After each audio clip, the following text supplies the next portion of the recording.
बिस्मिल्लाहिर्रहमानिर्रहीम अस्सलाम वालेकुम। मेरे तमाम दोस्तों भरावां नूं उस्मानी ज़ारी फां ते खुश आमदीद।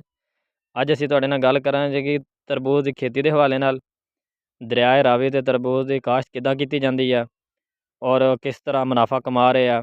बड़े जदीद तरीके नाल जदीद टैक्नोलॉजी नाल तरबूज की काश्त होंदी है दूसरे इलाकिਆਂ 'ਚ।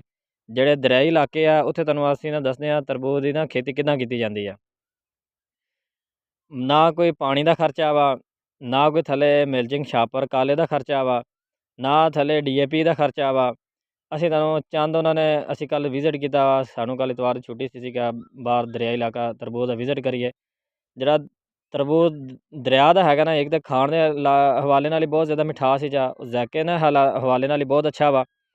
ਔਰ ਦੂਸਰੀ ਗੱਲ ਇਹ ਹੈ ਕਿ ਬਹੁਤ ਘੱਟ ਖਰਚੇ ਨਾਲ ਤਿਆਰ ਹੁੰਦਾ ਪਿਆ। ਤੁਹਾਨੂੰ ਅਸੀਂ ਉਹਦਾ ਵਿਜ਼ਿਟ ਕਰਾਵਾਂਗੇ, ਤੁਹਾਨੂੰ ਸਾਰਾ ਇਲਾਕਾ ਦਿਖਾਵਾਂਗੇ। ਸਾਡਾ ਤਾਂ ਕੱਲ੍ਹ ਉੱਥੋਂ ਆਉਣ ਦਾ ਦਿਲ ਨਹੀਂ ਸੀ ਕਰਦਾ। ਚੰਦ ਗੱਲਾਂ ਅਸੀਂ ਉਹਨਾਂ ਕੋਲ ਪੁੱਛੀਆਂ, ਤੁਸੀਂ ਕਿੱਦਾਂ ਲਗਾਇਆ ਵਾ। ਉਹਨਾਂ ਨੇ ਕਿਹਾ ਜੀ ਅਸੀਂ ਇਹਨੂੰ ਲਗਾਉਣ ਵਾਸਤੇ ਪਹਿਲੇ ਜ਼ਮੀਨ ਲੈਵਲ ਕੀਤੀ ਆ, ਕਰਾਹ ਮਾਰ ਕੇ ਫਿਰ ਉਹਨਾਂ ਨੇ ਨਾ ਦੂਸਰਾ 5 ਫੁੱਟ ਟੋੜਾ ਮਾਰਿਆ।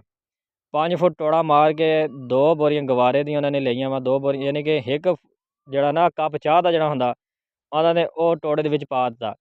ਉੱਤੋਂ ਉਹਨਾਂ ਨੇ ਮਿੱਟੀ ਪਾਈ ਆ, ਮਿੱਟੀ ਪਾ ਕੇ ਉੱਤੋਂ ਉਹਨਾਂ ਨੇ ਬੀਂ ਦਾ ਤਰਬੂਜ ਦਾ ਬੀਂ ਲਗਾ ਦਿੱਤਾ। ਯਾਨੀ ਕਿ ਉਹਨਾਂ ਨੇ 2 ਬੋਰੀਆਂ ਮਸਲਾ ਸੀ ਉਹ ਤਕਰੀਬਨ ਹੋਣਾ ਵਾ 1.5 ਏਕੜ ਦਾ ਖੱਤਾ ਜਿਹੜਾ ਨਾ ਉਹਨਾਂ ਨੇ ਜਿੱਥੇ ਤਰਬੂਜ ਲੱਗਾ ਹੋਇਆ ਸੀ। 1.5 ਏਕੜ 'ਚ ਉਹਨਾਂ ਨੇ 2 ਬੋਰੀਆਂ ਗਵਾਰੇ ਦੇ ਪਾਈਆਂ ਵਾ। ਇੱਕ ਉਹਨਾਂ ਨੇ ਸੁਰਾਖ ਜਿਹੜਾ ਨਾ 5 ਫੁੱਟ ਦਾ ਸੁਰਾਖ ਮਾਰਿਆ ਸੀ ਨਾ, ਉਹਦੇ ਵਿੱਚ ਉਹਨਾਂ ਨੇ 1 ਕੱਪ ਪਾਇਆ ਵਾ ਗਵਾਰੇ ਖਾਦ ਦਾ। ਉਹਨਾਂ ਨੇ ਫਿਰ ਮਿੱਟੀ ਪਾ ਕੇ ਅਤੇ ਦੂਸਰਾ ਉੱਤੇ ਬੀਂ ਲਾ ਦਿੱਤਾ। ਜਿਹੜੀ ਦੂਸਰੀ ਉਹਨਾਂ ਨੇ ਖਾਦ ਪਾਈ ਆ, ਜਦੋਂ ਬੀਂ ਦੀ ਜਰਮੀਨੇਸ਼ਨ ਹੋ ਗਈ ਆ, ਬੀਂ ਦੀ ਜਰਮੀਨੇਸ਼ਨ ਉਹਨਾਂ ਨੇ ਨਾ ਸੋਟੀ ਲਾ ਕੇ ਛੋਟਾ ਜਿਹੜਾ ਸਰੀਆ ਹੁੰਦਾ ਜਿਸ ਤਰ੍ਹਾਂ ਤਰਬੂਜ ਆਮ ਕਾਸ਼ਤ ਕੀਤਾ ਜਾਂਦਾ ਮਿਲਚਿੰਗ ਵਾਲਾ, ਉਸ ਤਰ੍ਹਾਂ ਉਹਨਾਂ ਨੇ ਲੈਣਾ ਬਣਾ ਕੇ ਸਿੱਧੀਆਂ ਲੇਵਲ ਵਿੱਚ ਉਹਨਾਂ ਨੇ ਲੈਣਾ ਬਣਾ ਕੇ ਅਤੇ ਉਹਨਾਂ ਨੇ ਉੱਤੇ ਛਾਪਰ ਪਾ ਕੇ ਤਰਬੂਜ ਦੀ ਬੀਂ ਦੀ ਜਰਮੀਨੇਸ਼ਨ ਕਰਾਈ ਆ। ਜਦੋਂ ਬੀਂ ਦੀ ਜਰਮੀਨੇਸ਼ਨ ਹੋ ਗਈ ਆ, ਯਾਨੀ ਕਿ ਬੇਲ ਤਕਰੀਬਨ ਫੁੱਟ ਦੀ ਹੋ ਗਈ ਆ, ਉਹਨਾਂ ਨੇ ਦੁਬਾਰਾ ਗਵਾਰਾ, ਸਲਫਰ ਅਤੇ ਦੂਸਰਾ ਹੋਮਕ ਐਸਿਡ ਸਾਰਾ ਉਹਨਾਂ ਨੇ ਮਿਕਸਚਰ ਬਣਾਇਆ ਵਾ। ਮਿਕਸਚਰ ਬਣਾ ਕੇ ਉਹਨਾਂ ਨੇ ਤਕਰੀਬਨ ਲੋਟੇ 'ਚ ਤਕਰੀਬਨ ਉਹਨਾਂ ਨੇ ਨਾ 20 ਤੋਂ 30 ml ਇੱਕ ਉਹਦੇ ਜਿਹੜਾ ਪੌਦੇ ਦੇ ਨਾਲ ਰਾਡ ਨਾਲ ਸੁਰਾਖ ਮਾਰਿਆ ਵਾ ਪੌਦੇ ਦੀ ਸਾਈਡ 'ਤੇ। ਉਸ ਰਾਡ ਨਾਲ ਤਕਰੀਬਨ ਅੱਧਾ ਫੁੱਟ ਜਾਂ ਫੁੱਟ ਦਾ ਸੁਰਾਖ ਹੋਣਾ ਵਾ। ਉਹ ਉਹਨਾਂ ਨੇ ਅੱਧਾ ਪਾਣੀ ਨਾਲ ਭਰ ਦਿੱਤਾ। ਜਿਹੜਾ ਉਹਨਾਂ ਨੇ ਗਵਾਰਾ, ਸਲਫਰ, ਹੋਮਕ ਐਸਿਡ ਜਿਹੜੇ ਉਹਨਾਂ ਨੇ ਮਿਕਸਚਰ ਬਣਾਇਆ ਸੀ ਨਾ, ਉਹ ਤਕਰੀਬਨ ਉਹਨਾਂ ਨੇ ਅੱਧਾ ਭਰ ਦਿੱਤਾ। ਯਾਨੀ ਤਕਰੀਬਨ ਉਹਨਾਂ ਨੇ 100 ml ਜਾਂ ਤਕਰੀਬਨ 500 ml ਉਹਨਾਂ ਨੇ ਤਕਰੀਬਨ ਅੰਦਾਜ਼ੇ ਨਾਲ ਪਾਣੀ ਪਾਇਆ ਵਾ। ਯਾਨੀ ਕਿ 2 ਪਾਣੀਆਂ ਨਾਲ ਨਾ 2 ਖਾਦਾਂ ਨਾਲ ਉਹਨਾਂ ਦਾ ਤਰਬੂਜ ਤਿਆਰ ਹੋ ਗਿਆ ਵਾ। ਕੱਲ੍ਹ ਉਹਨਾਂ ਦੀ ਗੱਡੀਆਂ ਲੋਡ ਹੋ ਰਹੀਆਂ ਸੀ। ਮਾਸ਼ਾਅੱਲਾ ਅਸੀਂ ਲਿਆਂਦਾ ਵੀ ਆ। ਮਾਸ਼ਾਅੱਲਾ ਇਸ ਦਫਾ ਤਰਬੂਜ ਦਾ ਰੇਟ ਵੀ ਅੱਛਾ। ਜਿਹੜਾ ਤੋਰੀ ਵਾਲਾ ਤਰਬੂਜ ਸੀ ਉਹਨਾਂ ਦਾ 900 ਰੁਪਈਆ ਉਹਨਾਂ ਨੇ ਮਣ ਦਿੱਤਾ ਵਾ।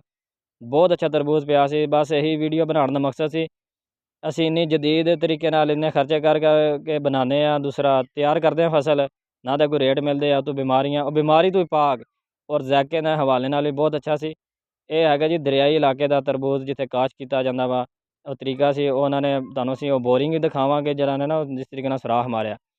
ਅਤੇ ਇਹ ਸਾਡੀ ਵੀਡੀਓ ਬਣਾਉਣ ਦਾ ਮਕਸਦ ਸੀ। ਇਲਾਕਾ ਚੈੱਕ ਕਰੋ, ਸਾਡਾ ਤਾਂ ਕੱਲ੍ਹ ਬੜਾ ਪਸੰਦ ਆਇਆ ਇਲਾਕਾ। ਅਤੇ ਨੁਕਸਾਨ ਵੀ ਹੁੰਦੇ ਆ ਦਰਿਆਈ ਇਲਾਕਿਆਂ ਦਾ, ਜਿਸ ਬੰਦੇ ਦਾ ਸਾਲ ਦਰਿਆਈ ਇਲਾਕੇ ਦਾ ਲੱਗ ਜਾਵੇ ਮਾਸ਼ਾਅੱਲਾ ਕਾਫੀ ਪ੍ਰੋਫਿਟ ਆਉਂਦੀ ਹੈ। ਸਾਡੇ ਚੈਨਲ ਨੂੰ ਲਾਈਕ ਔਰ ਸਬਸਕ੍ਰਾਈਬ ਕਰਿਓ ਜੀ। ਸ਼ੁਕਰੀਆ ਜੀ।